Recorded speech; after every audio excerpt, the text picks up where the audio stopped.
রাত এখন 2:02:04। নোয়াখালীর মাইজদি শহরের হাইওয়ে ধরে হাঁটছে একজন সুদর্শন যুবক। পরনে তার রয়েছে একটি প্যান্ট ও একটি শার্ট। হাতে রয়েছে একটি কালো এবং নীলচে রঙের ঘড়ি। প্যান্টের পকেটে রয়েছে তার একটা মোবাইল। সে হেঁটে চলছে আনমনে। তার গন্তব্য কোথায় সে তা জানে না। কিছু দূর যাওয়ার পর সে দেখতে পেল রাস্তার পাশে একটি বসার জন্য টুল রয়েছে। সেই যুবকটি সেই টুলের উপর গিয়ে বসল আর ভাবতে থাকলো তার সাথে ঘটে যাওয়া কিছুক্ষণ আগের মুহূর্ত। ফ্ল্যাশব্যাক।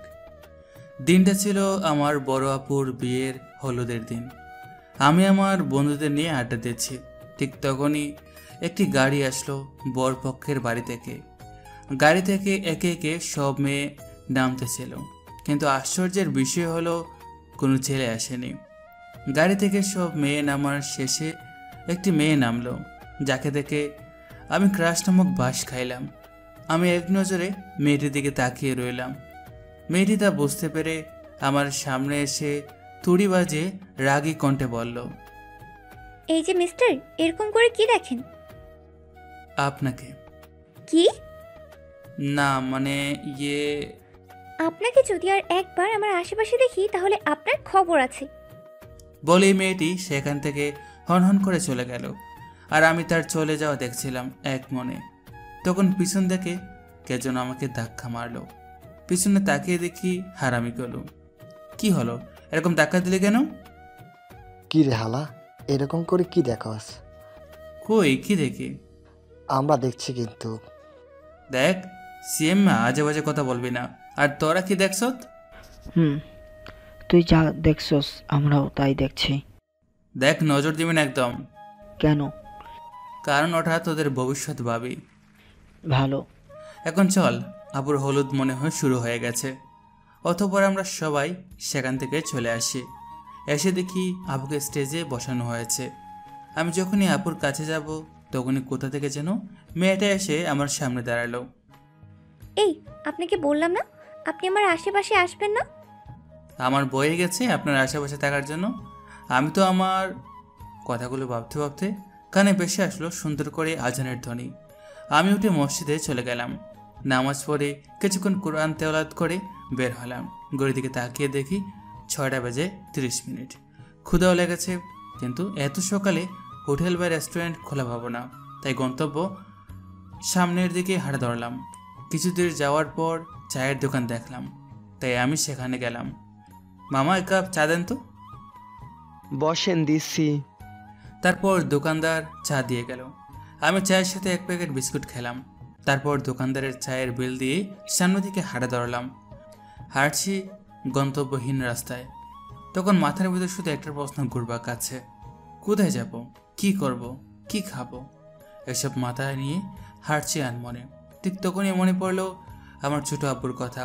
তাদের সাথে আমার পরিবারের কোনো যোগাযোগ নেই, কিন্তু কেন নেই সেই সম্পর্কটা সেটা আব্বুকে জিজ্ঞেস করলে এড়িয়ে যেত। কিন্তু আমার সাথে তাদের যোগাযোগ আছে। তাদের বাড়ি হচ্ছে ভোলায়। আমি সেখানে যাওয়ার সিদ্ধান্ত নিলাম। যেই বাবা সেই কাজ। একটা বাসের টিকিট কেটে নিলাম লঞ্চ ঘাট পর্যন্ত যাওয়ার জন্য। কিছুক্ষণ পর গাড়িটা ছেড়ে দিল, আর আমি আবার ডুব দিলাম অতীতের স্মৃতিগুলোতে। ফ্ল্যাশব্যাক। আমার বয়ে গেছে আপনার আশেপাশে গুড়গুড় করার জন্য। আমি তো আমার বোনের কাছে যাচ্ছি। কে আপনার বোন? আপনারা যার গায়ে হলুদ নিয়ে এসেছেন সে। কি?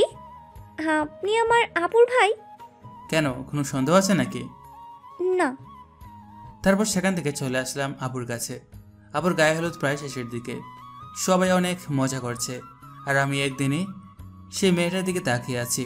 হঠাৎ কে যেন আমার গালে আলতো করে হাত রেখে কিছু একটা লাগিয়ে দিয়েছে। হাত দিয়ে দেখি হলুদ। আমার মাথার রাগ তো চরম পর্যায়ে চলে গেল। রেগে গিয়ে, কোন শালারে, আর বলতে পারলাম না।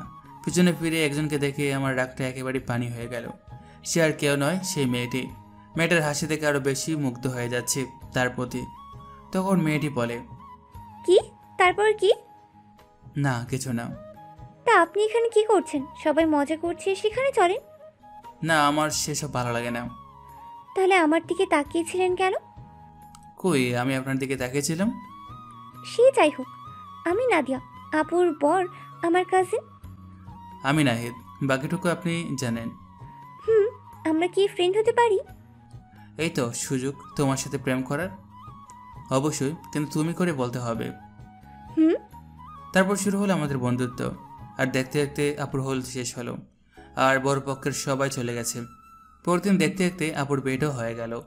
আপুর সাথে আমি গেলাম তার শ্বশুর বাড়ি। অবশ্য আমি আসতাম না যদি নাদিয়া না থাকতো। আপুর শ্বশুর বাড়ি এসে যে যার মতো চলে গেল। এখন শুধু আমি আর নাদিয়া আছি। আমি মনে মনে ভাবছি এই সুযোগে নাদিয়াকে প্রপোজ করব। নাদিয়া, চলো আমরা একটু বাইরে থেকে ঘুরে আসি।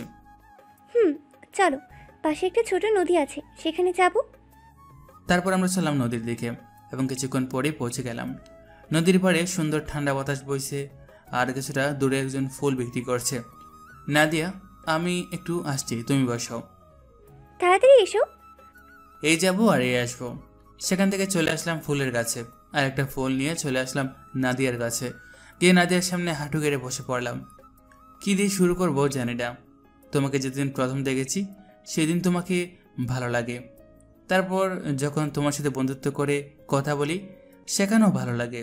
কিন্তু তুমি চলে যাওয়ার পরে তোমার সাথে কথা বলতে না পারে কীরকম লাগছিল তা আমি নিজেও জানি না।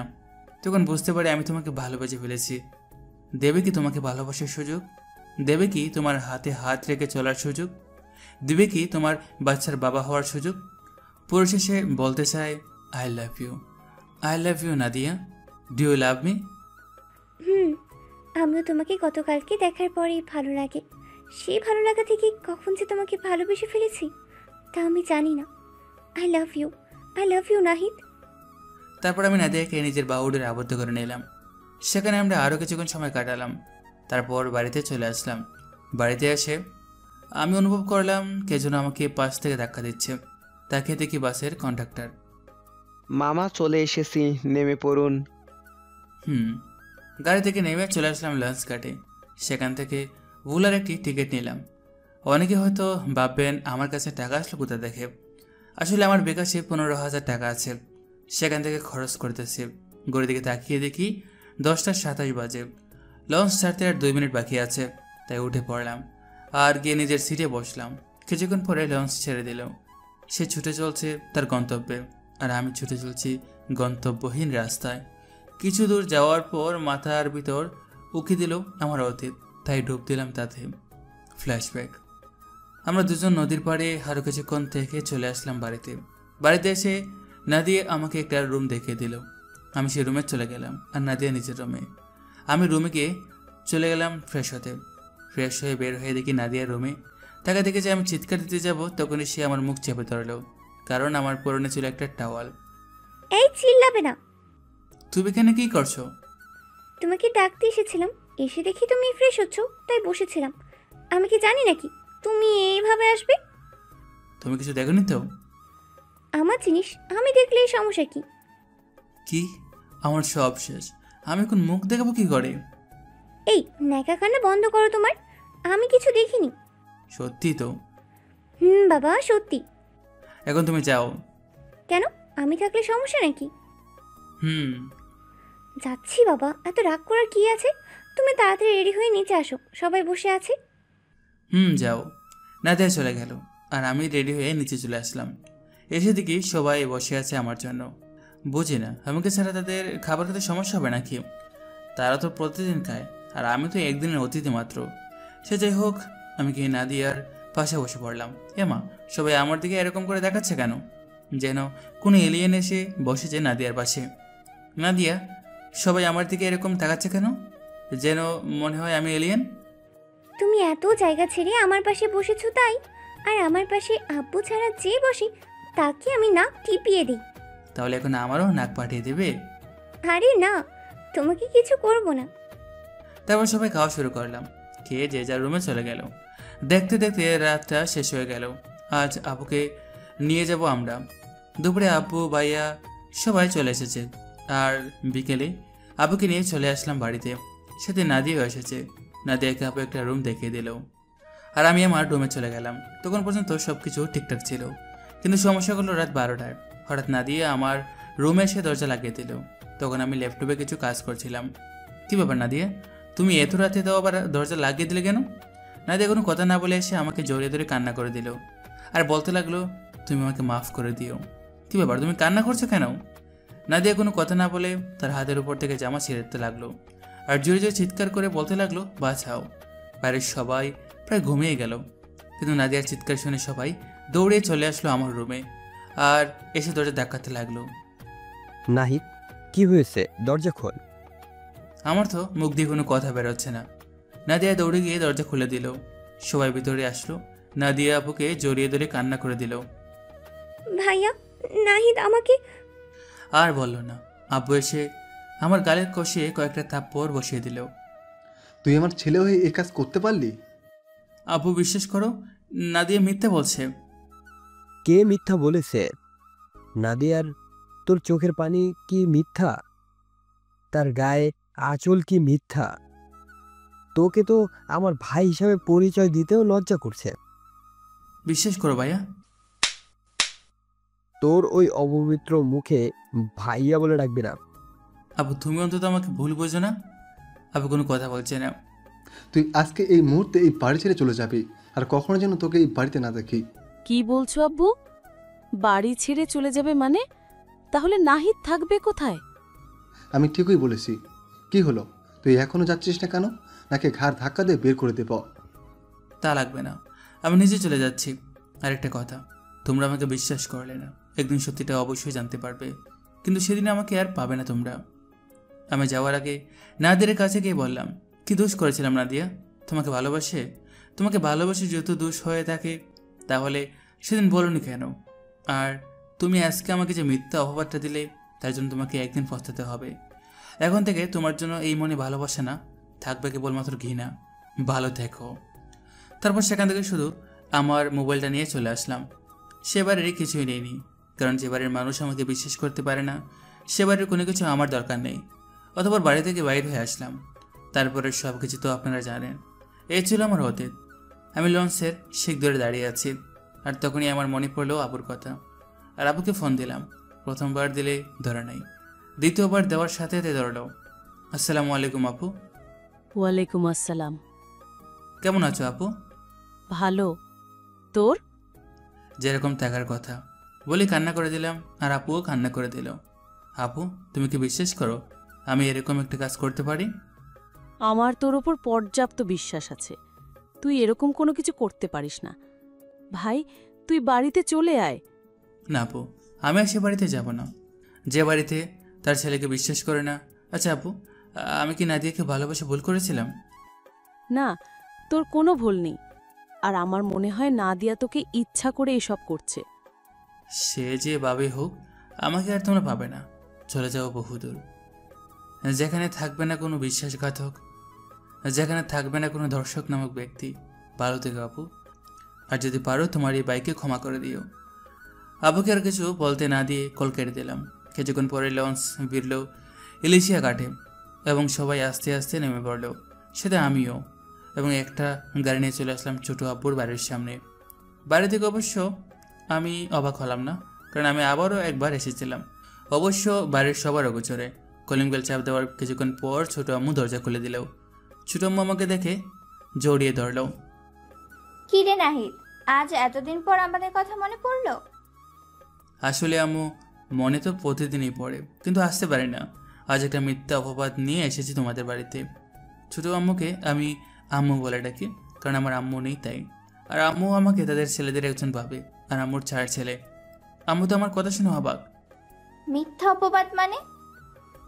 বলবো, সব বলবো। আগে তো ভিতরে যেতে দাও, নাকি বাইরে দাঁড় করিয়ে রাখবে? ভেতরে আয়। আর তোর সব কথা পরে শুনবো, আগে ফ্রেশ হয়ে নে, অনেক দূর জার্নি করে এসেছিস। তারপর আমি রুমে চলে আসলাম আর ফ্রেশ হয়ে শুয়ে পড়লাম। আর শোয়ার সাথে সাথে ঘুমের দেশে পাড়ি দিলাম, কারণ অনেক ক্লান্ত ছিলাম, তাই শোয়ার সাথে সাথে ঘুম চলে আসলো। রাতে আম্মু এসে খাবারের জন্য ডেকে গেল, আর আমিও চলে আসলাম নিচে। দেখি সবাই আছে, মানে ছোটো আব্বু এবং আমার 2 ভাই। আর দুজন, একজন ঢাকায় স্কোয়ার কোম্পানিতে চাকরি করে, আর একজন লন্ডন তাদের ব্যবসা সামলায়, সাথে তার বউ আছে। আসসালামু আলাইকুম ছোটো আব্বু। কি খবর তোর? ভালো, তোমার? ভালো। শুনলাম তুই নাকি কি মিথ্যা অপবাদ নিয়ে বাড়ি থেকে বাহির হয়েছিস। হুম। সবটা বল। তারপর আমি তাদের সবটা বললাম। নাহিদ, তুই চিন্তা করিস না, আমরা আছি তোর পাশে।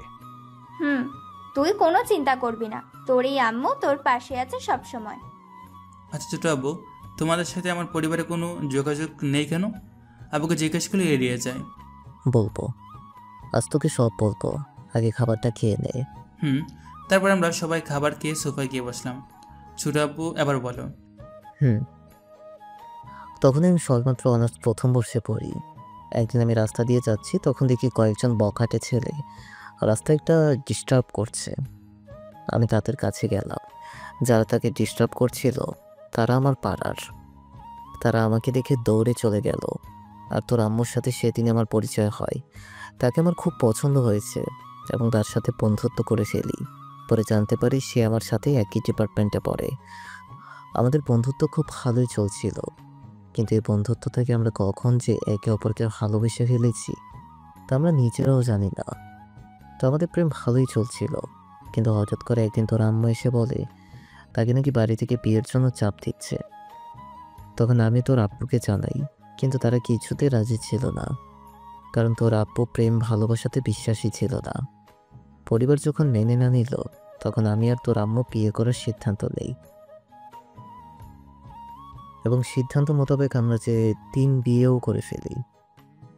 তারপর যখন আমরা যখন বাড়িতে গেলাম, তখন আমাদের দুজনকে কেউ মেনে নেয়নি। অবশ্যই ভাবি তোর আম্মু মেনে নিয়েছে, কিন্তু একজনের মেনে নেওয়া তার কী যায় আসে? যে মেনে নিলে সব কিছু ঠিক হয়ে যাবে সে তো আর মেনে নেয়নি। সে ছিল তোর আব্বু। তোর আব্বুর উপর কেউ কথা বলতে পারতো না। অতঃপর তোর আব্বু আমাদের দুজনকে বাড়ি থেকে বের করে দেয় আর বলে আমার সাথে তোর কোনো সম্পর্ক নেই। সে জানবে তার কোনো হাই নেই। আমরা দুজন বাড়ি থেকে চলে আসি, নেমে পড়ে আমাদের জীবন যুদ্ধে। অবশ্য তোর আম্মু তার বাড়িতেও গিয়েছিল, তারাও মেনে নেয়নি। তারপর থেকে শুরু করে আমাদের নতুন জীবন, নতুন অধ্যায়। এই যে তুই দেখছিস বড় বড় জাহাজ, বড় বড় বাড়ি, বড় বড় দোকান, এগুলো কিন্তু আমার একার দ্বারা সম্ভব হয়নি। এগুলোর পেছনে প্রধান হাতিয়ার ছিল আম্মু। যাই হোক, এই ছিল আমার আর তোর আম্মুর অতীত। কেন আমরা বাড়ি ছাড়া হয়েছি, কেন আমার সাথে তোর আব্বু কোনো যোগাযোগ নেই। হয়েছে, এবার যে যার রুমে যা, রাত অনেক হয়েছে। সবাই যে যার রুমে চলে গেল। আমি আমার রুমে এসে ভাবতে লাগলাম, আমি এ দেশে আর থাকবো না, যে দেশে ভালোবাসার কোনো মূল্য নেই, শুধু আছে বিশ্বাসঘাতক। তারপর আর কিছু না ভেবে পাড়ি দিলাম ঘুমের রাতে। ভোরের রাতে আম্মুর ডাকে ঘুম ভেঙে গেল। কি হয়েছে আম্মু, এত ভোরবেলা ডাকছো কেন? আজান দিয়েছে, আগে নামাজ পড়ে নেয়, তারপরে ঘুমাস। আমার আম্মুর পরিবারে সবাই কিন্তু 5 ওয়াক্ত নামাজ পড়ে। যে পড়ে তাকে ছোটো আব্বু এবং আম্মু আর বলতাম না, শরম করে। অতঃপর ঘুম থেকে করে ফ্রেশ হয়ে চলে আসলাম মসজিদে। নামাজ পড়ে ছোটো আব্বুর সাথে কিছুক্ষণ মর্নিং ওয়াক করে চলে আসলাম বাড়িতে। এসে রুমে গিয়ে দিলাম আবার ঘুম। 9টার দিকে আম্মু ডেকে গেল নাস্তা করার জন্য। তারপর গিয়ে দেখি সবাই বসে আছে। আমি যাওয়ার পর সবাই খাওয়া শুরু করলো। তখন আমি বলে উঠলাম, ছোটো আব্বু, তোমাকে একটা কথা বলতে চাই। বল। আমি চাইতেছি লন্ডন চলে যেতে, সেখানে গিয়ে লেখাপড়া শেষ করতে। কেন বাবা, তুই তো এখানে নোমানের সাথে পড়তে পারিস। আম্মু, যে দেশে বিশ্বাসের কোনো মূল্য নেই সে দেশে আমি থাকতে চাই না। কিন্তু তোর আগের কলেজ থেকে ছাড়পত্র লাগবে। সে আমি নিয়ে আসবো। তা তুই কখন যেতে চাস? 2 দিন পর। ওকে, আমি সব ব্যবস্থা করে দিব।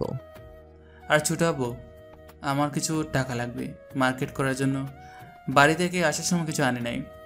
তার জন্য এরকম বলতে হবে নাকি? তোর চা চাই নিয়ে নে, এই ধর কার্ড। অতবার সবাই নাস্তা করে চলে গেল। আর আমি নোমানকে বললাম রেডি হতে, তাকে নিয়ে মার্কেটে যাব, কারণ আমি এখানে কিছু চিনি না। আমরা দুজন মার্কেটে চলে গেলাম আর মার্কেট করে আসলাম বাড়িতে। দেখতে দেখতে দিনটা শেষ হয়ে গেল। আর পরের দিন গিয়ে আমি আমার ছাড়পত্র নিয়ে আসলাম নোয়াখালী থেকে। স্যার অবশ্য দিতে চাইনি, কিন্তু আমার সমস্যার কথা বলার পর দিয়ে দিল। আজ আমি চলে যাব নিজের জন্মভূমি বাংলাদেশ ছেড়ে, কিন্তু আমার কোনো দুঃখ হচ্ছে না। যাওয়ার আগে আম্মুর কাছে দোয়া চেয়ে নিলাম। নাহিদ, তুই সেখানে গিয়ে তোর ভাই এবং ভাবির সাথে থাকবি। আমি তাদের বলে দিয়েছি, তারা তোকে নিতে আসবে এয়ারপোর্টে। আর নিজের যত্ন নিবি আর ভালো করে পড়াশোনা করবি। তুমি শুধু দোয়া করো আম্মু। আমার দোয়া সব সময় তোর সাথে আছে। আমার কপালে একটা চুমু দিয়ে মায়ের চুমুর স্পর্শ পেয়ে কখন যে চোখ দিয়ে দুপুরা নোনা জল গড়িয়ে পড়লেও বুঝতে পারেনি। এই বোকা ছেলে, কাঁদছিস কেন? যার আম্মু মারা যাওয়ার পর আমাকে কেউ এরকম করে আদর করেনি, তাই হয়তো খুশিতে চোখের জল গড়িয়ে পড়ল। আমি কি তোর আম্মু না? তুমি তো হচ্ছে আমার দ্বিতীয় আম্মু, কপালে একটা চুমু দিয়ে। তারপর সবার থেকে বিদায় নিয়ে চলে গেলাম লঞ্চ ঘাটে। অবশ্য টিকিট ছোটো আব্বু আগে থেকেই কেটে রেখেছিল। লঞ্চ চলছে ঢাকার উদ্দেশ্যে, আর আমরা চলেও আসলাম ঢাকাতে। আপনারা তো ভাববেন আমরা কেন, কারণ আমার সাথে ছোটো আব্বু এসেছে এয়ারপোর্টে পর্যন্ত যাওয়ার জন্য। তারপর আমরা একটা গাড়ি করে চলে আসলাম ঢাকা হজরত শাহজালাল আন্তর্জাতিক বিমানবন্দরে। কিছুক্ষণ পর মাইকে অ্যানাউন্সমেন্ট হচ্ছে ঢাকা টু লন্ডন বিমান যাত্রীদের জন্য বলা যাচ্ছে বিমানটি কিছুক্ষণ পরে টেক আপ করবে, তাই যে যার সিটে গিয়ে বসে পড়ুন। আমিও বাকিদের মতো ছোটো আব্বুর থেকে বিদায় নিয়ে চলে আসলাম। কিছুক্ষণের ভিতরে বিমান টেক অফ করলো এবং দীর্ঘ 60 ঘন্টা জার্নি পরে এসে পৌঁছালাম লন্ডনের মাটিতে। এয়ারপোর্টের ভিতরে সকল কাজ ছেড়ে বাইরে চলে আসলাম। বাইরে আসার পর দেখলাম কিছু দূর ভাইয়া এবং ভাবি দাঁড়িয়ে আছে। আমি তাদের কাছে চলে গেলাম। আমাকে দেখা মাত্র ভাইয়া এসে আমাকে জড়িয়ে ধরলো। কিরে, কেমন আছস? আলহামদুলিল্লাহ, তুমি? আলহামদুলিল্লাহ। বাবা, ভাইকে পেয়ে ভাবিকে ভুলে গেছো? আরে ভাবি, তোমাকে কি বলা যায়? তুমি হচ্ছে আমার লক্ষ্মী ভাবি। হয়েছে, তোমাদের ঢং দেখলে বাঁচি না। কি আমি ঢং করছি?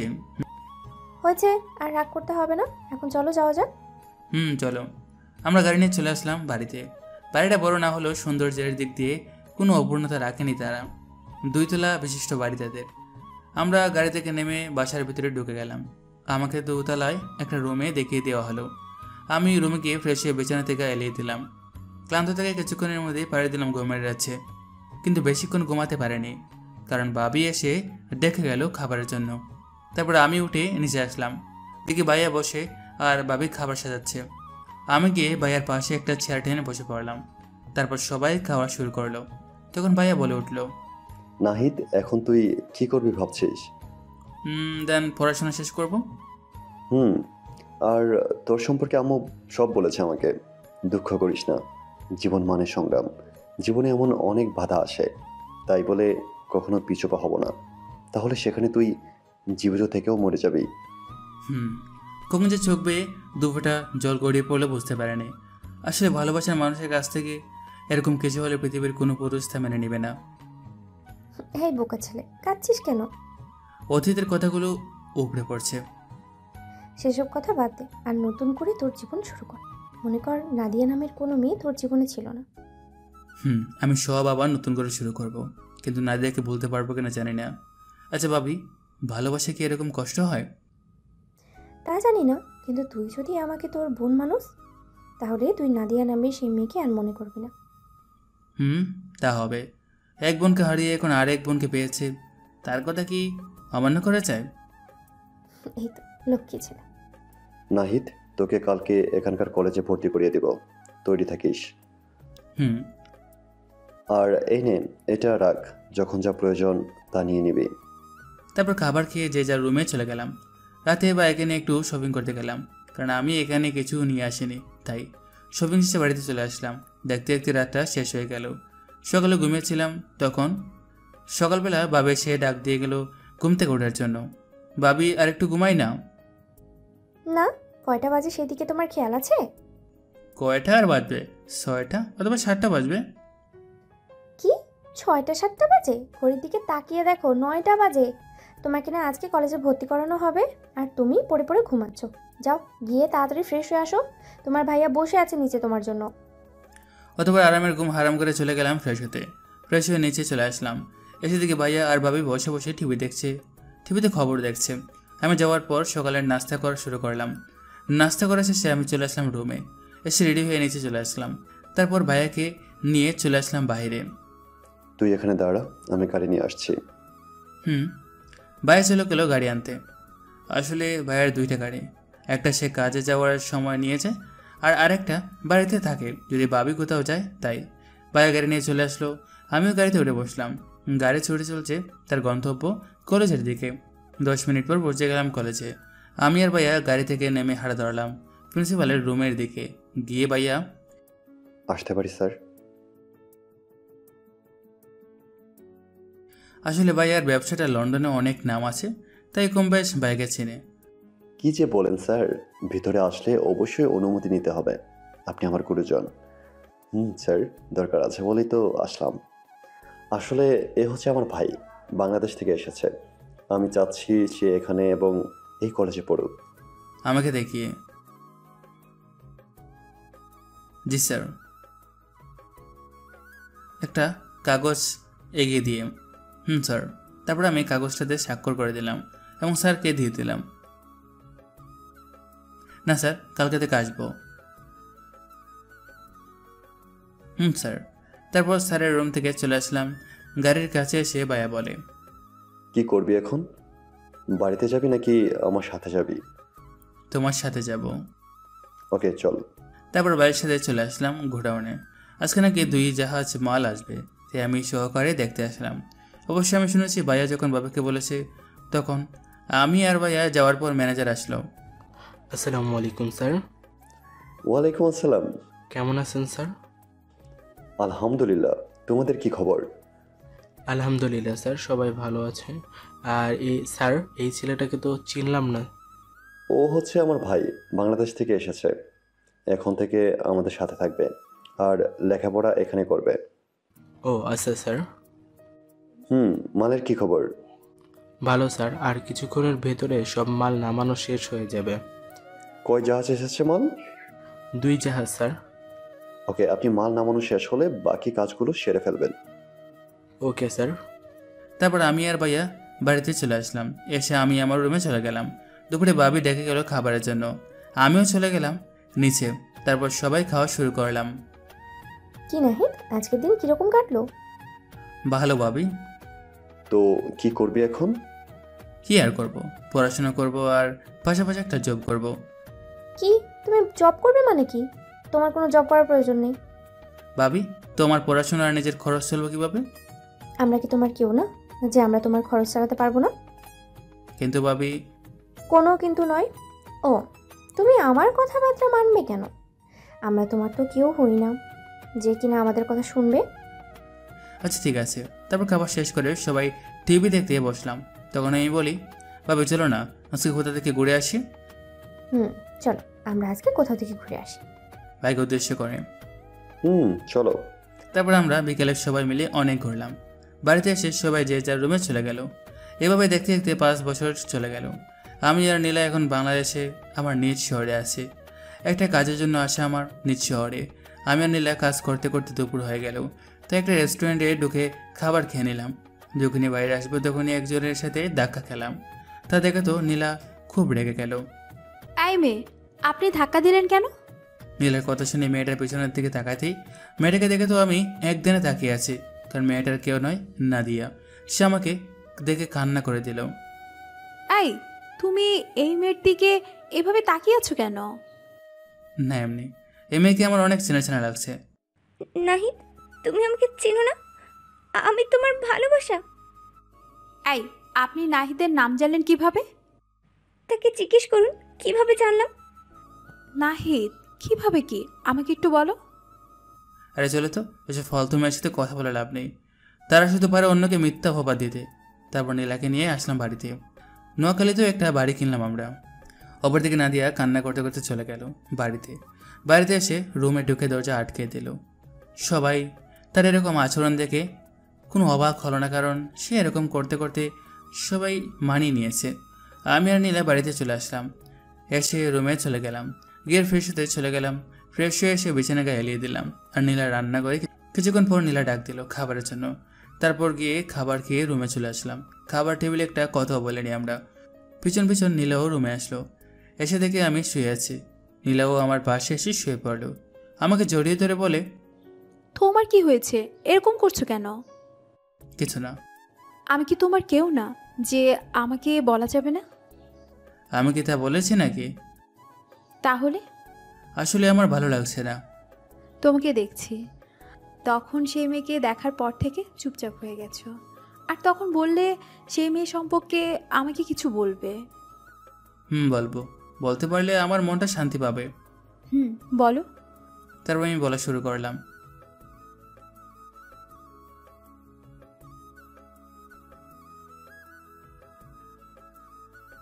বলবো। আর তুমি তো জানোই সব আমি কি জানি? আমার অতীত সম্পর্কে। জানি তো। আর তুমি একটা মেয়ের জন্য বাড়ি ছাড়া হয়েছো? সে মেয়েটার কেউ নয়, বিকেলে সেই মেয়েটি আমার কথা শুনে নিলে তো হ্যাপি রেগে গেল। তুমি আমাকে আগে বলনি কেন? সেই মেয়েকে আমি সেখানেই পুঁতে রেখে দিতাম। আর তুমি এত রাখো কেন? শান্ত হও প্লিজ। রাগ করবো না তো কি করব?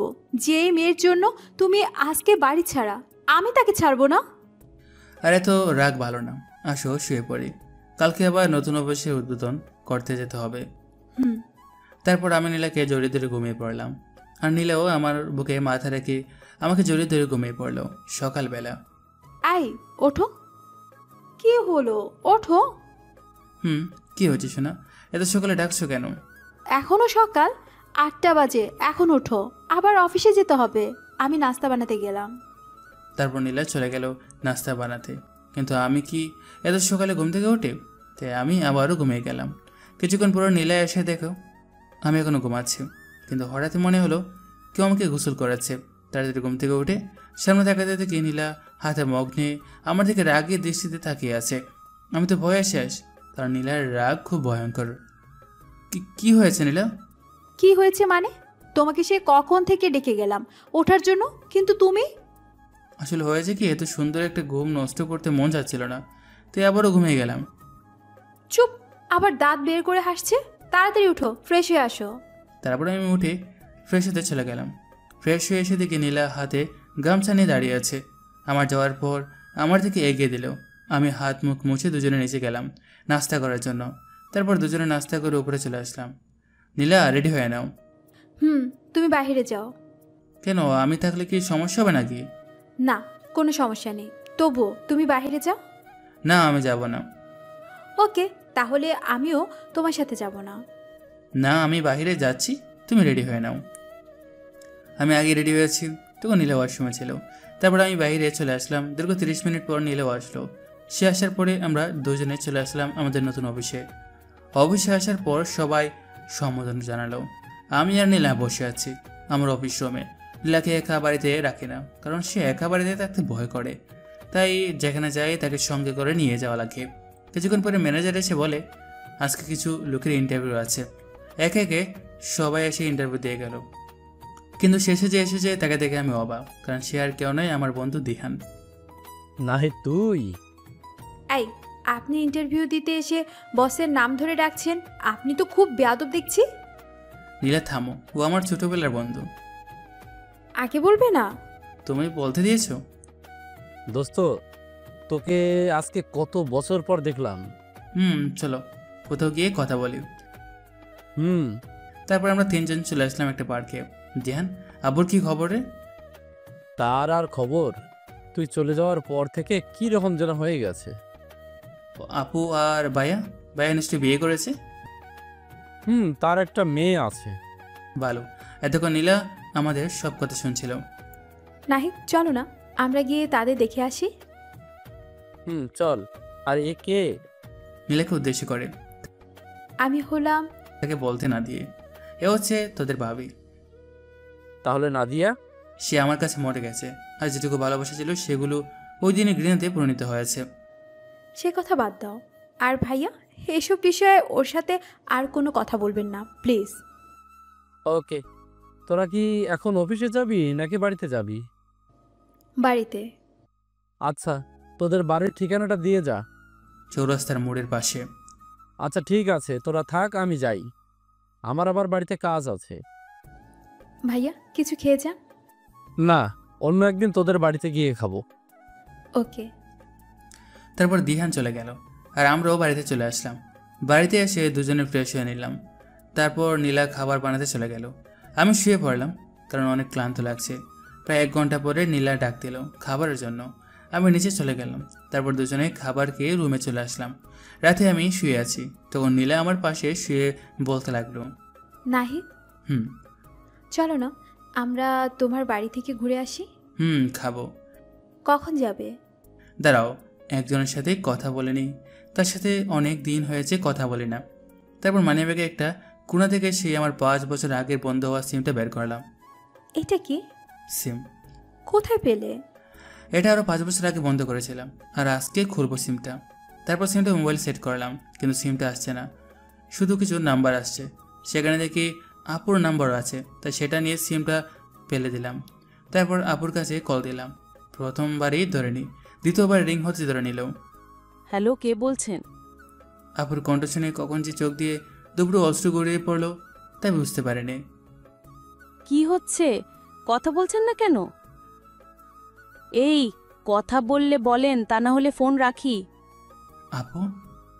নাহিদ কান্না করে দিয়ে ফোনের অপার থেকেও বুঝে যাচ্ছে। তুই কোথায় ভাই, একবার বল, আমি তোর কাছে আসছি। জানিস ভাই, তোকে ছাড়া এক মুহূর্ত ভালো থাকতে পারিনি। আব্বু কিরকম আছে? ভালো নেই, তুই শুধু একবার বাড়িতে আয়। যাবো, তবে ভাই তুই শুধু একবার বাড়িতে আয়। আমার কিছু না বলে ফোনটা কেটে দিলাম।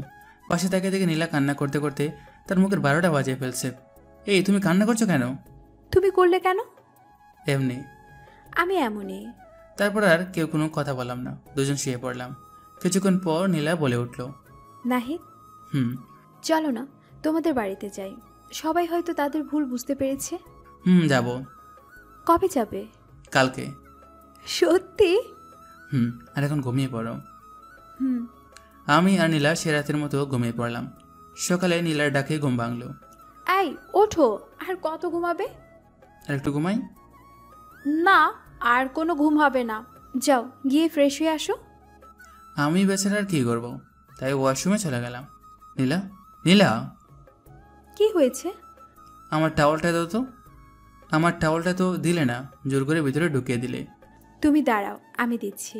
কিছুক্ষণ পর নীলা টাওয়াল নিয়ে আসে। এই নাও ধরো। কোথায়? দেখছি না তো। এই যে তোমার সামনে, তুমি দেখছো না?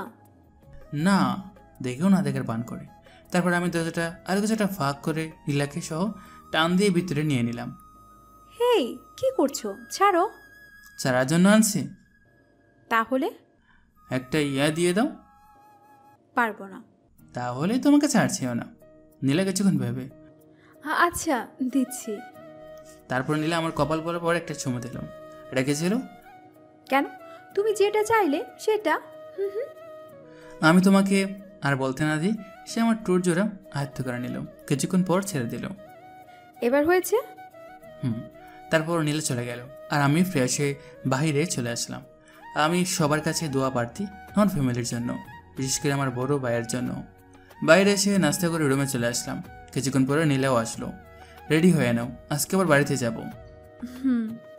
তারপর আমরা দুজনে রেডি হয়ে বেরিয়ে পড়লাম। দীর্ঘ 30 মিনিট রাস্তা পার করার পরে বাড়িতে এসে পৌঁছালাম। বাড়িতে এসে দেখি সেটা আগের মতো আছে। আমি বাড়িতে ঢুকলাম, সাথে নীলা। গিয়ে দেখে একটা মেয়ে দুষ্টুমি করছে। আমি মেয়েটির কাছে গেলাম। কে আপনি? তুমি কে? এটা আমাদের বাড়ি। বুঝলাম মেয়েটি ভাইয়ার। তোমার আম্মুকে ডাকো। তখন মেয়েটি তার আম্মুকে ডাকলো। কিছুক্ষণ পরে একটি মেয়ে আসলো, হয়তো ভাইয়ার বউ। কি হয়েছে মামুনি? এই লোকগুলো। তখন মেয়েটি আমাদের দিকে তাকালো। জি, কিছু বলবেন? আপনি কে বলবেন? এবারের বড় বউ কিন্তু কেন? আসলে আমি এবারে ছোট ছেলে। আপনি যে সত্যি কথা বলছেন তা বুঝবো কিভাবে? আপনি বাড়িতে কে আছে তাকে রাখেন। তখন মেয়েটি ঘরের ভিতরে চলে গেল, আর কিছুক্ষণ পর সাথে আরেকজন মেয়েকে নিয়ে বাইর হলো। মেয়েটার কেউ নয়, আপু। আপু আমাকে দেখে ঠায় দাঁড়িয়ে রয়েছে, আর চোখ দিয়ে নুনা জল গড়িয়ে পড়ছে। কি হয়েছে আপু, কান্না করছো কেন? আপু? তারপর আপু দৌড়ে এসে আমাকে জড়িয়ে ধরে কান্না করে দিল। আমি আর থাকতে পারলাম না, কান্না করে দিলাম। শুনলাম পুরুষরা নাকি কখনো কাঁদে না, তাহলে আমি কাঁদছি কেন?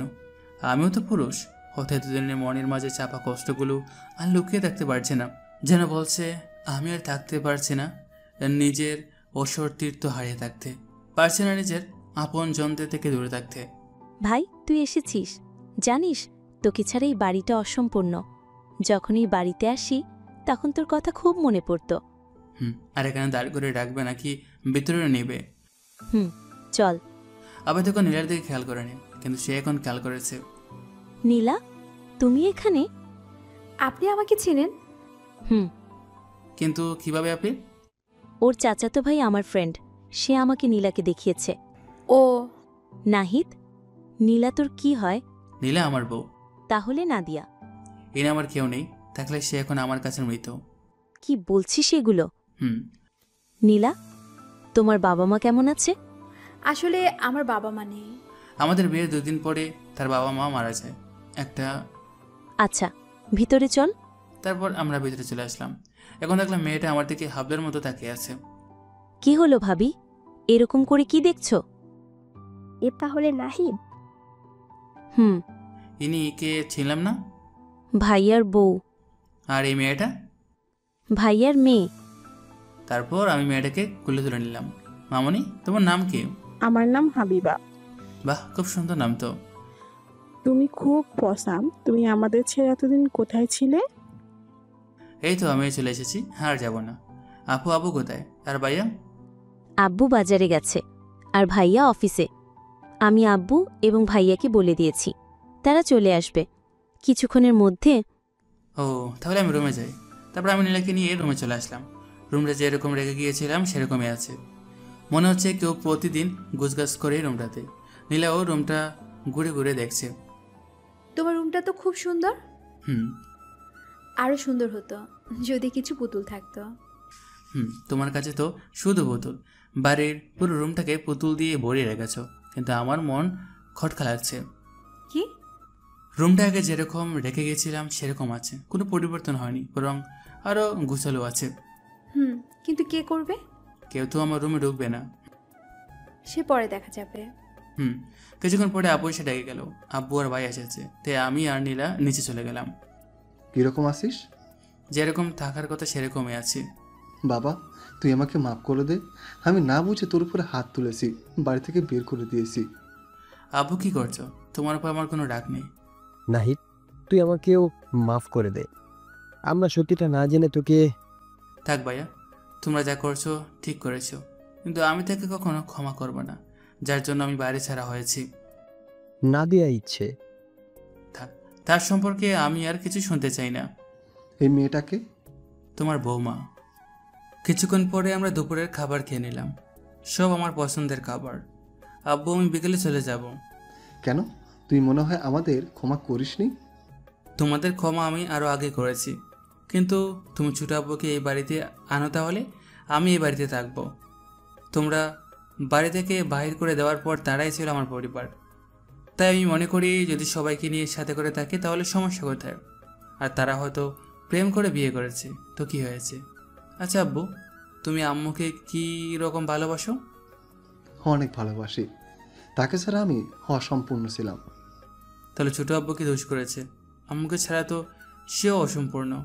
তুমি যদি ছোট আব্বুকে ক্ষমা করে এ বাড়িতে নিয়ে আসো, তাহলে আমি এ বাড়িতে থাকবো। ওকে, তাই হবে। তাকে কালকে বল আসতে। ওকে। তারপর আমরা খাবার খেয়ে আমরা রুমে চলে আসলাম। আমাদের পেছনে পেছনে আপিও আসলো। নাহিদ, তোর সাথে নীলার পরিচয় হলো কিভাবে? তারা তো লন্ডন থাকতো।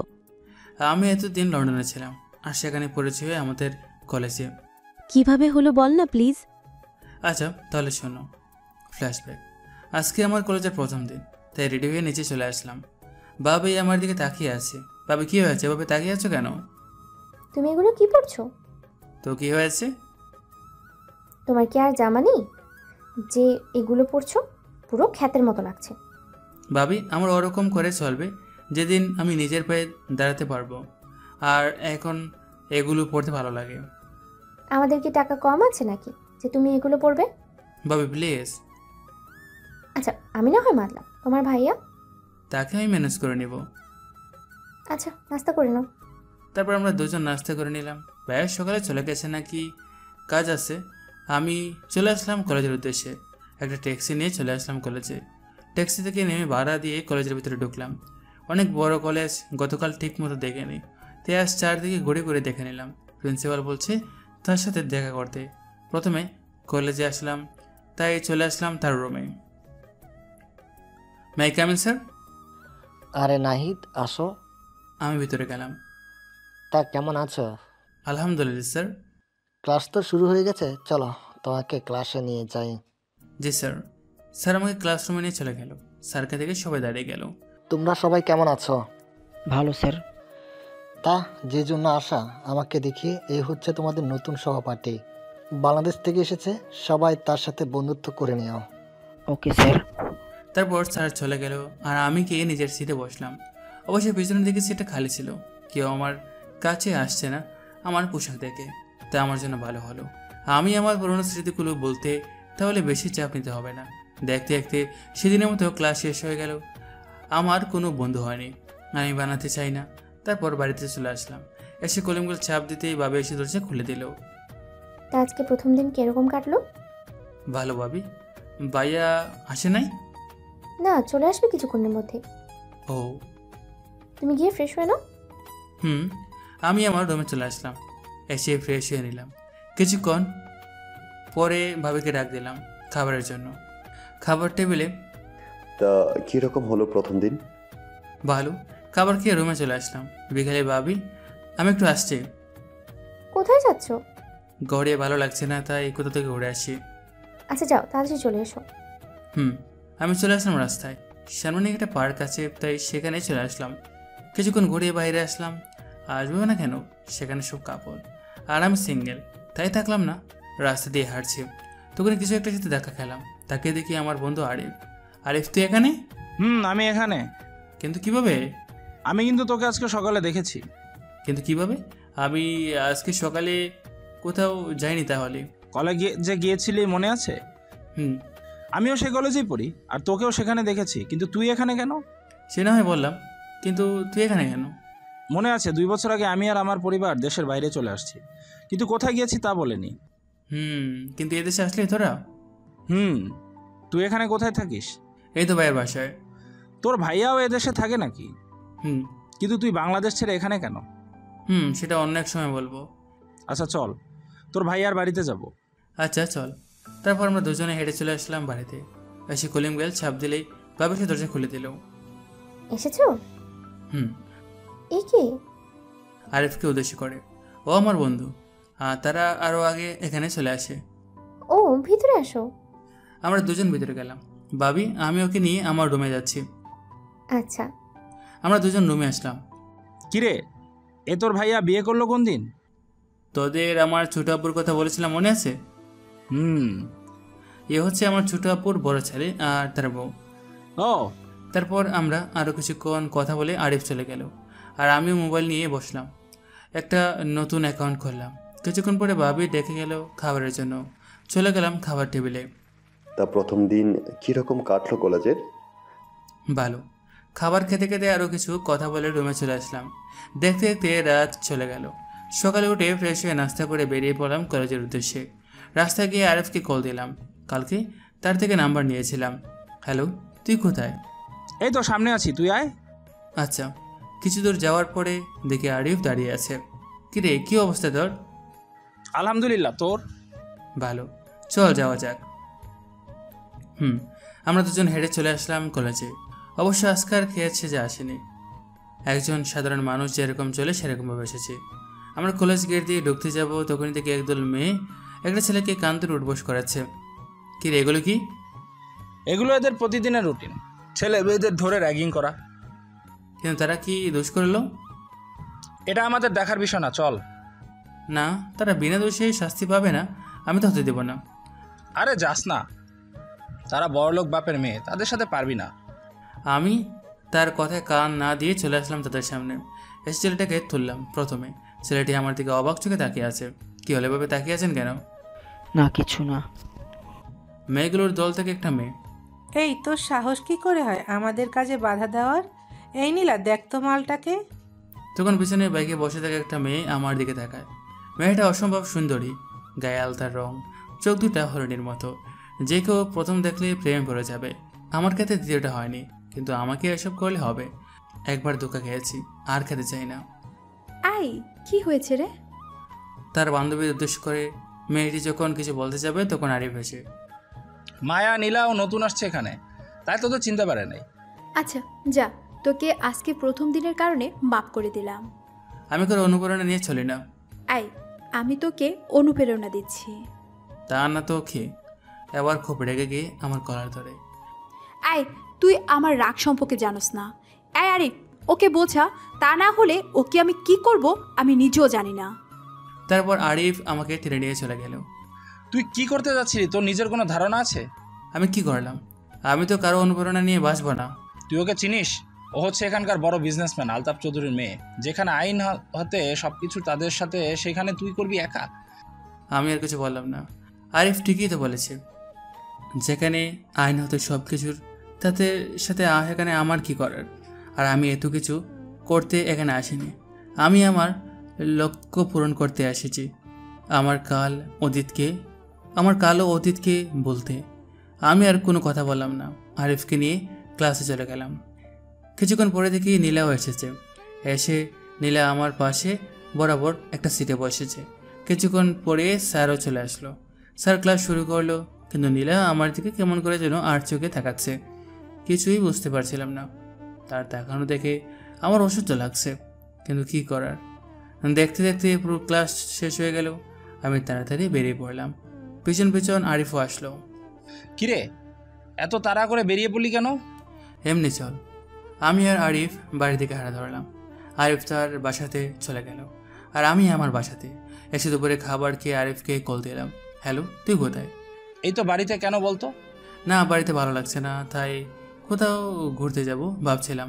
আচ্ছা, আমি বেরোচ্ছি, তুই বাড়ির সামনে এসে দাঁড়া। আমি রেডি হয়ে বাড়ির সামনে চলে আসলাম। কিছুক্ষণ পরে আরিফও চলে আসলো। তা কোথায় যাবি? আমি তো এখানকার কিছু চিনি না, তাই তুই কোথায় নিয়ে চল। আচ্ছা চল, কিছু দূর একটা ছোট্ট নদী আছে, সেখানে যাই। চল। আমরা দুজন চলে আসলাম নদীর পাড়ে। নদীর পাড়ে অনেক লোকজন, মুগ্ধকর পরিবেশ, তার সাথে উত্তরে হালকা ঠান্ডা শীতল হাওয়া, যে কারো মন কেড়ে নেবে। আমরা দুজন নদীর পাড় ধরে হাঁটছি। হাঁটতে হাঁটতে অনেক দূরে চলে এসেছি। আরও কিছু দূর যাওয়ার পরে দেখলাম নীলার মতো কেউ নদীর পাড়ে পানি নিয়ে খেলা করছে, একেবারে ছোট্ট বাচ্চাদের মতো। আমরা আরও শিওর হওয়ার জন্য আরও কিছুটা কাছে যাই। গিয়ে দেখি নীলা এখানে সাথে তার বান্ধবীরাও আছে। তারা আমাদের দিকে দাঁড়িয়ে গেল। মায়া, তুমি এখানে? মানে ঘুরতে আসলাম আর কি। আরিফের এতক্ষণ মনে হয় কোনো হুঁশ ছিল না, তাদেরকে ধাক্কা দিয়ে, এই তুই ওনার সাথে এরকম করে কথা বলছিস কেন? সেটা তোকে পরে বলবো, চল। আমরা সেখান থেকে চলে আসলাম। এতক্ষণ নীলা আমার দিকে একদিনে তাকিয়েছিল। হুঁশ ফিরল তার বান্ধবীর দেখায়। এই তোর কি হয়েছে? কই কিছু না তো। কিছু তো একটা হয়েছে। সে সকাল থেকে দেখছি তুই ছেলেটাকে দেখার পর থেকে তার দিকে কীরকম করে যেন তাকিয়ে থাকিস। আরে না, কিছু না, চল তো, ভালো লাগছে না। অতপর তারা চলে গেল নিজেদের বাড়িতে, আর আমরাও চলে আসলাম নিজেদের বাড়িতে। দেখতে দেখতে সেদিন চলে গেল। পরদিন সকালে ঘুম ভাঙলো ভাবির ডাকে। তারপর উঠে ফ্রেশ হয়ে নাস্তা করে কলেজে চলে আসলাম। কিছু দূর গিয়ে দেখি আরিফ দাঁড়িয়ে আছে। কে রে, তুই কখন আসলি? এই তো কিছুক্ষণ আগে। চল যাওয়া যাক। তারপর দুজন কলেজে চলে এসে সে কালকের কাহিনী। নীলাটা আবারও আজকে একটা ছেলেকে রেকিং করছে, তাই আমি সেখানে চলে গেলাম। আমার পিছন পিছন আরিফও আসলো। আপনাদের আর কোনো কাজ নেই? হ্যাঁ, কলেজে এসে শুধু ছেলে মেয়েদের রেকিং করা ছাড়া? আমার কথা শুনে তারা আমার দিকে তাকায়।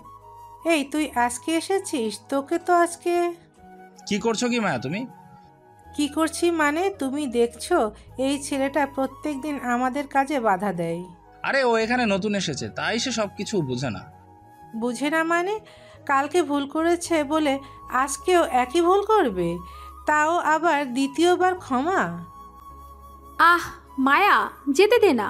ও নতুন এসেছে, তাই আমাদের সম্পর্কে সব কিছু জানে না। এইটা তুই বলছিস? আমার তো বিশ্বাস হচ্ছে না। তোর কি শরীর খারাপ নাকি? আমি ঠিক আছি, আর চল তো ক্লাসে যাব। তারা দুজন চলে গেল, আর আমি আরিফও চলে আসলাম। কিছুক্ষণ পরে স্যারও চলে আসলো। দেখতে দেখতে সবগুলো ক্লাস শেষ হয়ে গেল, কিন্তু পুরোটা ক্লাসে নীলা আমার দিকে কীরকম করে যেন তাকাচ্ছিল, যা আমার কাছে অসহ্য লাগছিল। সে যাই হোক, আমি আর আরিফ চলে আসলাম বাইরে। চল, আজকে আমাদের বাড়িতে যাবি। নারী, আজকে না, অন্য আরেক দিন যাব। তা বললে তো হবে না দোস্ত, প্লিজ। তারপরও আরিফ আমাকে এক প্রকার জোর করে তার বাড়িতে নিয়ে আসে। বাড়িতে গিয়ে দেখি শুধু আন্টি আছে। আঙ্কেল অফিসে গেছে মনে হয়। আম্মু দেখো কে এসেছে। কি রে, এত গরুর মতো চিল্লাস কেন? আর কে এসেছে? রান্নাঘর থেকে বাইরে আসি। আম্মু, তুমি আমাকে এটা বলতে পারলা? আরে রাখ তোর পেচাল। আর কে এসেছে? তখন আমি সামনে গেলাম। নাহিদ, তুমি বসো। দাঁড়িয়ে কেন? না আন্টি, কোনো সমস্যা নেই।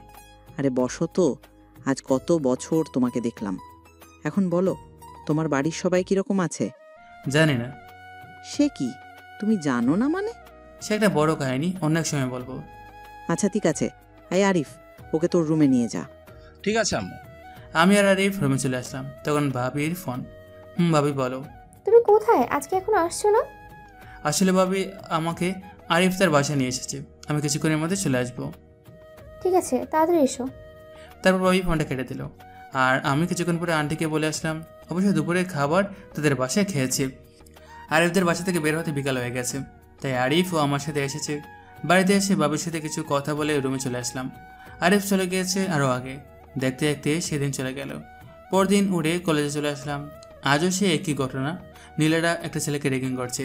সে আমি তাদের সামনে গেলাম তখন। আই থাম। কেন, কি হয়েছে? এই ছেলেটাকে দেখে তুই এরকম করছিস কেন? কিছু না, চল তো। এক প্রকার রাগ দেখিয়ে মায়াকে নিয়ে চলে গেল। আমিও তার কিছু বললাম না। আমিও আর কিছু বললাম না। আমি আর আরিফ ক্লাসে চলে আসলাম। এভাবে দেখতে দেখতে আরও কিছুদিন চলে গেল। আজকে 14 ফেব্রুয়ারি, ভ্যালেন্টাইন্স ডে। সব দিকে শুধু কাপল আর কাপল। আমি আর আরিফ কলেজে চলে আসলাম। কলেজে কামাই করে কি করব? আমাদের কি আর গার্লফ্রেন্ড আছে? কিন্তু শুনেছি আরিফের আছে, তা কখনো দেখিনি। কিন্তু আজ সে আমাকে দেখে বলছে। আমরা হাঁটতে হাঁটতে কলেজে চলে আসলাম। কলেজ গেট দিয়ে ঢুকতে যাব, তখন একটা ছোট্ট বাচ্চা এসে একটা গোলাপ ফুল দিয়ে দৌড়ে চলে গেল। আমি আর আরিফ তো আবুল বনে গেলাম। কিরে, কি হলো এটা? যা হয়েছে ভালোই হয়েছে, দে ফুলটা আমাকে দে, তোর ভাবিকে দিব, আমার আর কিনা লাগবে না। সাদা ফুলটা দিল কে তা তো জানি না, হয়তো ভুল করে এসেছে তোর কাছে। হয়তো। কিন্তু আশ্চর্যের বিষয় হলো আমরা যত ভিতরে যাচ্ছি তত আমাদের হাতে ফুলগুলো বাড়ছে। আমি আর আরিফ তো আবারও আবুল বনে গেলাম। আমরা আর অত না ভাবে ক্লাসের দিকে পা বাড়লাম। তখন কেউ একজন আমার হাত ধরে ফেললো। তাকে দেখে নিলা, কিন্তু সে এখনো আমার হাত ধরলো। এক গাথা প্রশ্ন মাথার ভিতরে গোরপাক কাচ্ছে। নাহিদ, তোমার সাথে আমার কিছু কথা আছে। বলুন। এখানে না, কলেজের পেছন দিকটা আসো। আমি তো মনে মনে হ্যাপি ভয় পাচ্ছিলাম, না জানি কি করে বসে। তবুও ভয়ে ভয়ে তার সাথে গেলাম। তখন নীলা আমার সামনে হাঁটু ভেঙে বসে পড়ে আর বলতে থাকে, জানি না তুমি এটা কিভাবে নেবে। তোমাকে যেদিন প্রথম কলেজে দেখেছি তখন তোমাকে ভালো লাগে। ভালো লাগে তোমার অ্যাটিটিউডকে, ভালো লাগে তোমার এই মিষ্টি কথাগুলো। সেই দিনের পর থেকে তোমার কথা মনে পড়ে শুধু। ঠিকমতো ঘুমাতে পারি না, ঠিকমতো খেতে পারি না, শুধু তোমার কথা মনে পড়ে। মন শুধু তোমার সাথে থাকতে মন চায়, চাই শুধু তোমাতে মিশে যেতে। প্রথমে আমি এগুলো আমার মনের অনুভূতি, ভালো লাগা মনে করেছিলাম, কিন্তু না, পরে দেখি এটা ভালোবাসাতে পরিণত হয়েছে। কখন যে তোমাকে আমার অজান্তেই ভালোবেসে ফেলেছি জানি না। দেবে কি তোমার জীবনসঙ্গী হতে? দেবে কি তোমার সাথে হাতে হাত রেখে বিকেলের ঠান্ডা হাওয়ায় অনুভব করতে? দেবে কি তোমার বাবুর আম্মু হতে? আমি দেখে এসেছি ছেলেরা মেয়েদের প্রপোজ করে, কিন্তু আমি তার উল্টো। আমি নিজে তোমাকে প্রপোজ করছি। আমি আর কিচ্ছু পারবো না, তবু আবার বলতে চাই, I love you. I love you so much. Do you love Nahid? আমি তো এতক্ষণ তার কথাগুলো শুনলাম, কিন্তু কি বলবো ভেবে পাচ্ছি না। তাই নীলা আবার বলল, কি হলো, কিছু বলো। দেখুন, এটা হওয়ার না। কিন্তু কেন? আমার সাথে আপনার যায় না। আপনি কোথায় আর আমি কোথায়? আর আমার মতো ছেলেকে আপনি ভালোবাসতে যাবেন কেন, যার কোনো পরিচয় নেই, নেই কোনো নিজস্ব অস্তিত্ব? আমার কিচ্ছু চাই না, শুধু তোমাকে চাই। না, এ হয় না, কারণ আমি একজন ধর্ষক। ধর্ষণ মানে? শুনতে চান আমার অতীত? শুনতে চান কেন আমি অস্তিত্ব ছাড়া? বলো। তাহলে একটু অপেক্ষা করুন, আমি আরিফকে ডেকে আনি। আমি সেখান থেকে আরিফের কাছে চলে আসলাম। এসে থেকে আরিফ আর মায়া একসাথে আছে, তাই তাদেরকে নিয়ে চলে আসলাম নীলের কাছে। কিরে, এভাবে টেনে আনলি কেন? তুই শুনতে চেয়েছিলে না আমি কেন আজকে এখানে, কেন আজ নিজের ফ্যামিলি ছাড়া নিজের মাতৃভূমি ছেড়ে দেশে? কিন্তু তুই প্রত্যেকবার এড়িয়ে গেলি। তাহলে শুন। তখন আমি তাদের আমার জীবনে ঘটে যাওয়া ঘটনা বললাম আমার জীবনে অসমাপ্ত ভালোবাসার কথা। আমার কথা শুনে নীলা আমার হাত ধরে, নাহিদ, আগে সব কিছু ভুলে কি আবার নতুন করে শুরু করা যায় না? যায়, কিন্তু আমার এই জীবনে আমি আর কাউকে জড়াতে চাই না। এর জীবনে নেই কোনো অস্তিত্ব। কে বলেছে অস্তিত্ব নেই? তুমি চাইলে সব আমরা আবার নতুন করে শুরু করতে পারবো। আমি তোমাকে ছাড়া বাঁচবো না নাহিদ। সরি, এ হবার নয়। তাই তুমি আমার থেকে ভালো কাউকে পাবে, তাকে নিয়ে তুমি তোমার নতুন জীবন শুরু করো। আমার সাথে তুমি অসুখী হবে না। আমার কাউকে চাই না, শুধু তোমাকে চাই। আর আমি কারোর সাথে সুখী হব না, শুধু তোমাকে ছাড়া। সরি, আমি পারবো না আপনাকে আমার জীবনের সাথে জড়াতে। নাহিদ, তোমাকে না পেলে আমার এই জীবন রাখবো না। তোমাকে না পেলে এই জীবনে কোনো মূল্য নেই। তুমি আমার রাগ সম্পর্কে কোনো ধারণা নেই। বলে নীলা কাঁদতে কাঁদতে চলে গেল। নাই, তুই এটা কি করলি? যা করেছি ভালো করেছি। সে আমার সাথে সুখে থাকতে পারবে না। না, তুমি এটা ঠিক করলে না। তুমি নীলার রাগ সম্পর্কে জানো না। আমি আর কোনো কথা না বলে বাড়িতে চলে আসলাম। এসে কলিং বেল চাপ দিতেই ভাবি এসে দরজা খুলে দিল। চলে এলে যে? ভালো লাগছে না ভাবি, আমাকে একটু একা থাকতে দিন। কেন, কি হয়েছে তোমার? কিছু না ভাবি, বলে রুমের দিকে হাড়া ধরলাম।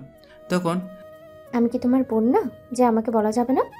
একথা শুনে আমি দাঁড়িয়ে গেলাম আর ভাবির দিকে এগিয়ে গেলাম। তুমি তো আমার বোন, তোমাকে বলবো না তো কাকে বলবো? আর তুমি তো জানো আমার অতীত সম্পর্কে। আর আজকে কলেজে নীলা আমাকে প্রপোজ করেছে। আমি সব কিছু ভাবির সাথে শেয়ার করি। আর নীলার কথা কলেজে যেদিন প্রথম গিয়েছি সেদিন বলেছি। তা তুমি কি করলে? তুমি তো জানো ভাবি, আমি আর এই অস্তিত্বহীন জীবনে আমি কাউকে জড়াতে চাই না, তাই না করে দিয়েছি। তুমি এটা ঠিক করলে না। মেয়েটা অনেক কষ্ট পেয়েছে, জানি কি করবে এখন। ভাবি যা হবার পরে দেখা যাবে বলে আমি আমার রুমে চলে গেলাম। ফ্রেশ হয়ে শুয়ে পড়লাম। আজ নাদিয়ার কথা খুব মনে পড়ছে। কি দোষ করেছিলাম তোমাকে ভালোবেসে? কি অপরাধ ছিল তোমাকে জীবনসঙ্গী বানাতে চাওয়া? এসব কথা ভাবছিলাম তখন আরিফের ফোন। আরিফ বল। নাহিদ, নীলা। কি নীলা? নীলা সুইসাইড করতে গেছে, আমরা তাকে হসপিটালে নিয়ে এসেছি, তুই এখানে চলে আয়। একথা শোনার পর বুকের ভিতর কেমন যেন একটা ছিন করে কামড় দিল। আমি তাড়াতাড়ি বেরিয়ে পড়লাম হসপিটালের উদ্দেশ্যে। তখন ভাবি। কি হয়েছে নাহিদ, এত তাড়াহুড়ো করে কোথায় যাচ্ছ? ভাবি নীলা সুইসাইড করতে গিয়েছে, আমি হসপিটালে যাচ্ছি। তোমাকে বলেছিলাম সে কিছু একটা করে বসবে। আর তাড়াতাড়ি যাও, কি হয় আমাকে জানাবে। আমি চলে আসলাম বাইরে। তারপর একটা ট্যাক্সি নিয়ে চলে আসলাম হসপিটালে। গিয়ে দিকে আরিফ, মায়া আরও দুজন দাঁড়িয়ে আছে। কি হয়েছে রে? নীলা হাতের রক কেটে ফেলেছে। কি? সে এখন কোথায় আছে? অপারেশন থিয়েটারে। তখন একজন ডাক্তার বের হলেন। এখানে রোগীর পরিবারের কি আছে? দুজন বের হলে তখন বয়স্ক সে লোক দুজন গেল তার সামনে। জি, আমরা তার পরিবারের, আমাদের মেয়ে। দেখুন, রোগীর হাত কাটার ফলে অনেক রক্তক্ষয় হয়ে গেছে, তাই আপনারা যত দ্রুত সম্ভব 2 ব্যাগ রক্তের ব্যবস্থা করুন। ডাক্তার, রক্তের গ্রুপ কি? AB positive. আমাদের কারো তো রক্তের গ্রুপ এবি প্লাস না। ডাক্তার, আমার আর নীলার রক্তের গ্রুপ এক। আমি দেব রক্ত, আপনি আমার থেকে নেন। বাস্তবেও আমার রক্তের গ্রুপ এবি পজিটিভ। তাহলে আপনি আমার সাথে আসুন। আমাকে একটা রুমে নিয়ে যাওয়া হলো। তারপর আমার থেকে 2 ব্যাগ রক্ত নেওয়া হলো। আর ডাক্তার আবার অপারেশন থিয়েটারে ঢুকে গেল। কিছুক্ষণ পরে বের হলো। ডাক্তার নীলার কী অবস্থা? ভালো। আর এখন তাকে বেডে শিফট করা হবে, আপনারা সেখানে দেখা করে নেবেন। ধন্যবাদ ডাক্তার। এখানে ধন্যবাদ দেওয়ার কিছু নেই, এটা আমাদের দায়িত্ব, বাকিটা তো আল্লাহর হাতে। কিছুক্ষণ পরে নীলাকে বেডে শিফট করা হলো। এ থেকে সবাই ঈদ দেখা করলো। তার সাথে তখন আরিফ আর মায়া এসে আমাকে বললো নীলা নাকি আমাকে ভিতরে ডাকছে। আমিও ভিতরে গেলাম। তখন নীলার বাবা মা বাইরে চলে গেল। আমি তার সামনে গিয়ে অপরাধীর মতো দাঁড়িয়ে আছি। কি হলো, বসো। কেন করছেন এমন? জানো না কেন করেছি? আপনাকে আমি আগেও বলেছি আর এখনো বলছি, এটা সম্ভব না। আমার সাথে আপনার যায় না। আর আমাকে আপনার বাবা মা মেনে নিবে না। নিবে কেন? আমার কি আছে? তখন নীলা তার বাবা মাকে ডাক দিল। তারা ভিতরে আসলো। আপম, আমি একটা ছেলেকে ভালোবাসি, তার নিজের কিচ্ছু নেই, নেই কোনো অস্তিত্ব। তাকে কি তোমরা মেনে নেবে? মা, আমরা তোর জন্য সব করতে পারবো। তুই যখন তোর নিজের জীবনসঙ্গী নিজে খুঁজে নিয়েছিস, তাহলে সেখানে আমরা কি বলবো? আমরা রাজি। আমি জানি তোমরা মেনে নেবে, কিন্তু ওই হারামিটা মেনে নিচ্ছে না।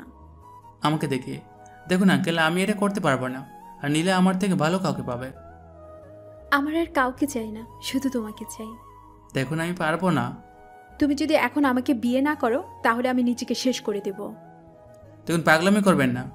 কেউ আমার কাছে আসবে না, আসলে এক্ষুনি আমি নিজেকে শেষ করে দেব। নাহিদ, আমি তোমাকে শেষবারের মতো বলছি, আমাকে মেনে নাও। আমি কি বলবো ভেবে পাচ্ছি না। বাবা, তোমার কাছে আমার মেয়ের প্রাণ ভিক্ষা চাচ্ছি, তুমি নীলাকে মেনে নাও। আঙ্কেল, আপনি কি করছেন? আপনি আমার গুরুজন, আর আমি এই সিদ্ধান্ত একা নিতে পারবো না। আমার ভাই এবং ভাবি আছে, তাদের সাথে আলাপ করতে হবে। তুমি ঠিকানা দাও, আমি এক্ষুনি যাব। আমি তাদেরকে ঠিকানা দিয়ে দিলাম। তিনি চলে গেলেন। আপনি কিন্তু এটা ঠিক করছেন না। জোর করে ভালোবাসা পাওয়া যায় না। কি আপনি করছো? তুমি করে বলো, আর আমি দেখে নিব তুমি আমাকে ভালো না বেশে কোথায় যাবে। তখন কোথা থেকে যেন আরিফ আর মায়া এসে নাহিদ, তোর নীলাকে মেনে নেওয়া দরকার। তোরা নতুন করে সব শুরু কর, অতীত ভেবে কি হবে? আমি কিছু বলছি মনে মনে। ঠিকই তো, অতীত ভেবে কী হবে? যারা আমার কোনো কথা বিশ্বাস করে না, নিজের পরিবারও না, তাই তাদের কথা ভেবে কী লাভ? কিন্তু চাইলে কি নাদিয়াকে বলে যাবে? আর নীলাকে আমার ভালো লাগে না তা না, তাকেও ভালোবেসে ফেলেছি, কিন্তু নাদিয়ার মতো না। ঘণ্টাখানেক পর নীলার আব্বু, আম্মু, ভাইয়া আর বাবি আসলো। আমি তো ভাইয়া এবং বাবিকে দেখে অবাক। কি অবস্থা নীরা তোমার? আলহামদুলিল্লাহ ভালো। তোমাদের কি অবস্থা? নাহিদ, আমরা যাচ্ছি তোদের বিয়েতে। কিন্তু ভাইয়া, আমার এখনো পড়াশোনা শেষ হয়নি। শেষ হয়নি তো কি হয়েছে? বিয়ের পরে শেষ করবে দুজনে মিলে একসাথে। আমি আর কোনো কিছু বললাম না। আমরা তোদের বিয়ে ঠিক করেছি আগামী সোমবার, মানে মাঝখানে একদিন বাকি। ভাই, তো তাড়াতাড়ি করার কি দরকার ছিল? দরকার আছে। আমার একটা বোনের দরকার। সারাদিন বাড়িতে একা ভালো লাগে না, তাই তাড়াতাড়ি বিয়েটা হবে তোমাদের। নীলার দিকে তাকিয়ে দেখে সে মুচকে আসছে। আমিও আর কিছু বললাম না। সেদিন নীলাকে বাড়ি নিয়ে আসা হয় এবং দেখতে দেখতে আমাদের বিয়েটা হয়ে যায়। এখন রাত 10টা, আমি সাথে দাঁড়িয়ে আছি। তখন কে যেন পেছন থেকে কাঁধে হাত রাখলো। তাকে দেখে আরিফ। কিরে, এখানে দাঁড়িয়ে কি ভাবছিস? ভাবছি আমার অতীতের কথা। আর যদি আব্বু আর থাকতো তাহলে তার কত না খুশি হতো। দেখ, অতীত ভেবে লাভ নেই। তোকে ভবিষ্যতে কি হবে তা ভাবতে হবে এবং বর্তমানে কি হবে তা নিয়ে চিন্তা করতে হবে। এখানে দাঁড়িয়ে থাকবি নাকি ভিতরেও যাবি? নীলা তোর জন্য বসে আছে। তারপর দুজন ছাদ থেকে নেমে আসলাম। আরিফ আমাকে ধাক্কা দিয়ে রুমে ঢুকিয়ে দিল। ভিতরে ঢুকে দরজা বন্ধ করে দিলাম। তখন বিছানার দিকে তাকিয়ে দেখে নীলা ইয়াপুর একটা ঘুমটা দিয়ে বসে আছে। আমি তার কাছে যাওয়ার পরে সে আমাকে এসে সালাম করলো। আপনার অজু আছে? তাহলে আসুন 2 রাকাত নামাজ পড়ে আল্লাহর শুকরিয়া আদায় করে। আমরা দুজন নামাজ পড়ে নিলাম। নামাজ পড়া শেষে নীলা গিয়ে আবার খাটে বসলো। দেখুন, আমাদের বিয়েটা আপনার ইচ্ছেতে হয়েছে। এখন আপনি খুশি তো? কি রকম খুশি তোমাকে বলে বোঝাতে পারবো না। এত এত আপনি আপনি করছো কেন? তুমি করে বলবে। আমি এখন তোমার বিয়ে করাবো। বলে নীলা আমাকে বিছানায় ফেলে দিল আর এসে আমার বুকের উপর বসলো। কি করছো কি, নামো? না, নামবো না। আজ আমি আমার জিনিস নিজের করে পেয়েছি, তাকে কি এত সহজে ছাড়ি? বলি আমার ট্যুর তার আয়ত্তে করে নিল। এরকমভাবে ট্যুর ধরেছে যেন কয়েকদিনে ক্ষুধার্ত। আজ তার শিকারকে নিজের করে পেয়েছে, তাকে কি আর ছাড়ে? তারপর আর তারা আস্তে আস্তে হারিয়ে গেল গভীর ভালোবাসায়। এভাবে দেখতে দেখতে 5 বছর চলে গেল। এর মধ্যে নীলা ভালোবাসায় নাদের কথা প্রায় ভুলেই গেছি। এর মধ্যে নীলার বাবা মা রোড দুর্ঘটনায় মারা যায় আর তাদের ব্যবসা আমি দেখাশোনা করি। কিন্তু সেদিন নাদিয়াকে দেখার পর থেকে আবার মনে পড়ে অতীতের কথা। বর্তমানে কথাগুলো শেষ করার পর আপু চলে যায়, কারণ দুলাভাই এসেছে তাই। আর আমি ছোট আব্বুকে ফোনে দিলাম। আসসালামু আলাইকুম ছোট আব্বু। কি অবস্থা তোর? সালামের জবাব দিয়ে আলহামদুলিল্লাহ ভালো। তোমাদের কি খবর? আলহামদুলিল্লাহ। ছোট আব্বু, তোমাদের কালকে আব্বু আসতে বলেছে। কি সত্যি? তোমরা সবাই আসবে। আসার সময় আমার রাইসা মামনিকে নিয়ে আসবে। রাইসা ভাইয়া আর বাবির মেয়ে, তার বয়স 3 বছর। আমি কালকে সকালেই চলে আসবো। বলি ফোনটা কেটে, মনে হচ্ছে অনেক খুশি হয়েছ। হবেই না কেন, কত বছর পর নিজের ভাইয়ের সাথে দেখা হবে। দেখতে 3টে চলে গেল। পরদিন ছোট আব্বুও তার পরিবার আসলো। আমি নীলা আব্বুকে তাদের লাঞ্চ গার্ড থেকে নিয়ে আসলাম। অবশ্য আব্বু তাদের কাছে ক্ষমাও চেয়েছে। আমরা বাড়িতে চলে আসলাম। দুপুরে খাবার শেষে আমি আর নীলা ঘুমিয়ে পড়লাম। বিকালে কারো চিল্লানির আওয়াজে ঘুম ভেঙে গেল। আওয়াজটা আমার রুমের বাইরে থেকে আসছে। আমি গিয়ে দরজা খুলে দিলাম। দরজা খুলে দেখি একেবারে মূর্তি হয়ে দাঁড়িয়ে গেলাম। এতক্ষণে নাদিয়ার চিল্লানির আওয়াজে সবাই চলে আসলো। নীলাও আমার পাশে এসে দাঁড়ালো। আই, আপনি এখানে আর এত জোরে চিল্লাচ্ছেন কেন? সে কোনো কথা বলছে না, যেন সে এগুলোর কিছু শুনতে পায় না। একদিনে আমার দিকে তাকিয়ে আছে। তা দেখে তো নীলা আরও ডেকে গেল, কিন্তু কিছু বলছে না। তখন নাদিয়া আমার পায়ে পড়ে। নাহিদ, আমাকে ক্ষমা করে দাও, আর একবার সুযোগ দাও তোমার হতে। দেখুন, আপনি আমার পা ছাড়েন। না, ছাড়বো না। বলো, আমাকে ক্ষমা করে দিচ্ছ নাকি? দিচ্ছি, এবার ছাড়ুন। জানো নাহিদ, তোমাকে সেদিন মিথ্যে অপবাদ দেওয়ার পর থেকে একদিনও শান্তিতে থাকতে পারলাম না। প্রতি রাত তোমার জন্য কেঁদেছি। তোমাকে সেদিন রেস্টুরেন্টে দেখার পর মনে হলো তোমাকে আবার বুঝে ফিরে পেয়েছি, কিন্তু না, পাইনি, কারণ তুমি বিয়ে করে ফেলেছো। জানিস নাহিদ, নাদিয়া সেদিন তোকে ইচ্ছে করে মিথ্যা অপবাদ দেয়নি। মানে কি বলতে চাচ্ছ তুমি?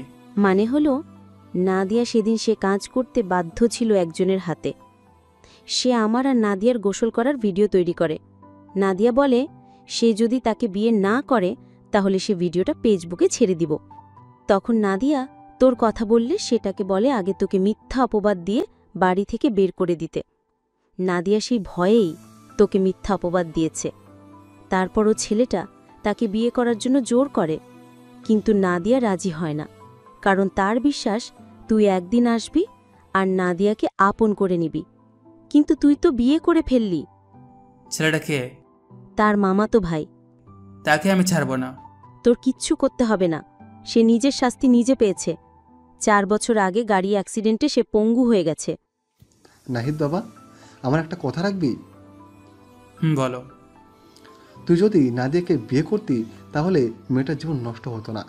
সে তো পারলে তার জীবনসঙ্গী বেছে নিতে পারত, কিন্তু নেই। সে তোকে ভালোবাসে বলে। এখন তুই কি করবি? আমি আব্বুর কথা শুনে নীলার দিকে তাকালাম। দেখে সেও আমার দিকে নীলা চোখ বড় বড় করে তাকিয়ে আছে। আমি কিছু না বলে ছাদে চলে আসলাম। এসে কি করবো ভেবে পাচ্ছি না। একদিকে নীলা, যাকে কিনা বিয়ে করেছি, আর একদিকে নাদিয়া, আমার ভালোবাসা, যার জীবন আমার হাতে। আমি কিছু ভেবে পাচ্ছি না। তখন একটা সিগারেট ধরালাম। আমি প্রচুর টেনশনে থাকলে সিগারেট খাই, আর না হলে খাই না। বসে বসে নিকোটিনের দোয়া চাড়ছে। তখন পিছন থেকে কেউ আমার কাঁধে হাত রাখলো। তাকিয়ে দেখি নীলা আর নাদিয়া। তুমি আবার সিগারেট খাচ্ছ? না, এমনি বলি। দুলনা থেকে উঠে ছাদের গ্রিল ধরে দাঁড়ালাম। আমার দুপাশে তারা দুজন এসে দাঁড়ালো। নাহিদ, আমি চাই তুমি নাদিয়াকে বিয়ে করো। কি বলছো তুমি? তোমার মাথা ঠিক আছে? আমি ঠিক বলছি, আর তাই হবে। আজ তোমাদের বিয়ে, তাই রেডি থাকো, তা না হলে তুমি আমাকে আর পাবে না। কি বলছো নীলা? তুমি যা বলবে তাই হবে। তারপর নাদিয়ার সাথে আমার বিয়ে হলো, আর শুরু হলো আমাদের 3 জনের ছোট্ট সংসার।